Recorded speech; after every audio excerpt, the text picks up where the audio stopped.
The big drone mystery is still unsolved, and now President-elect Donald Trump says the Biden administration is not coming clean about what it knows. Doug Luzader tracking this story live from Capitol Hill this morning, where the White House officials plan to brief lawmakers. Good morning to you, Doug. Good morning. House lawmakers on the Intel Committee will get a briefing today, this afternoon, from White House officials about this. We're hearing from the White House this morning is that this investigation is still ongoing. The FBI is still chasing down about 100 leads, but they say for now, there's nothing to worry about. Yeah, that's definitely one.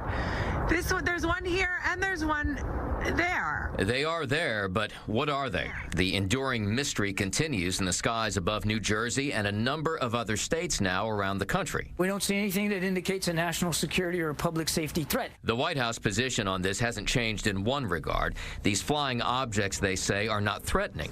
But they do acknowledge now that some of them are, in fact, drones. Our assessment is that this is lawful, legal, commercial, hobbyist, and even law enforcement aircraft activity. Some of it's manned, some of it's unmanned. The government knows what is happening. President-elect Trump, in a wide-ranging news conference yesterday, said government officials know more than they're letting on. For some reason, they don't want to comment, and I think they'd be better off saying what it is. Our military knows, and our president knows.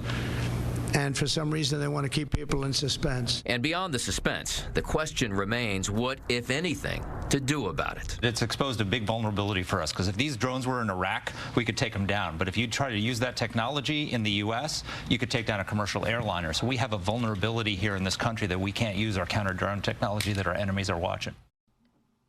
Okay, now, as far as the White House is concerned, some more explanations from them. This morning, they say, first of all, you have a lot of people that are looking up to the sky now. That may account for the additional sightings that we're seeing. And the fact that these drones or aircraft, whatever it is people are seeing, the videos that we've seen show navigational lights. And they argue if something untoward was happening, if somebody was trying to fly these things to avoid detection, they wouldn't have those navigation lights on.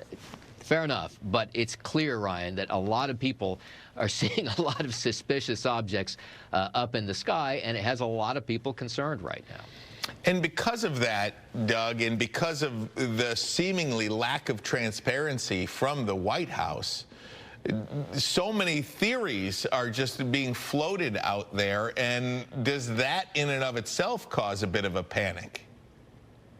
Well, right. I mean, it is fertile ground for conspiracy theories, especially now that we're hearing kind of different things from the White House versus the president-elect.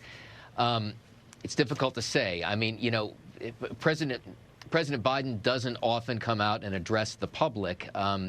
You know, this is one of those things where they may be reconsidering that. It's difficult to say. But nevertheless, we're hearing a lot from one of the White House spokesmen about this, where they're clearly concerned about getting what they see as the proper message out there.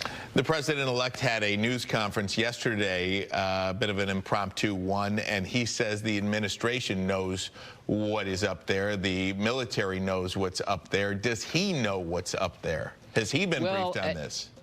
Yeah, that's a really good question, and he wasn't really pressed on that yesterday. He does get briefings. He gets intelligence briefings as the president-elect, so he and his team are fully up to speed once they assume office on the 20th, on January 20th. So, you know, is this part of the briefing? We don't know. Is he basing, you know, he talks about that suspicion that the government knows, or he says as fact that the government knows more about this. What is he basing that on? It's not entirely clear right now whether he's hearing something different during these intel briefings. Doug Luzader live for us in Washington this morning. Thank you, Doug. Appreciate you. Thanks, Ryan.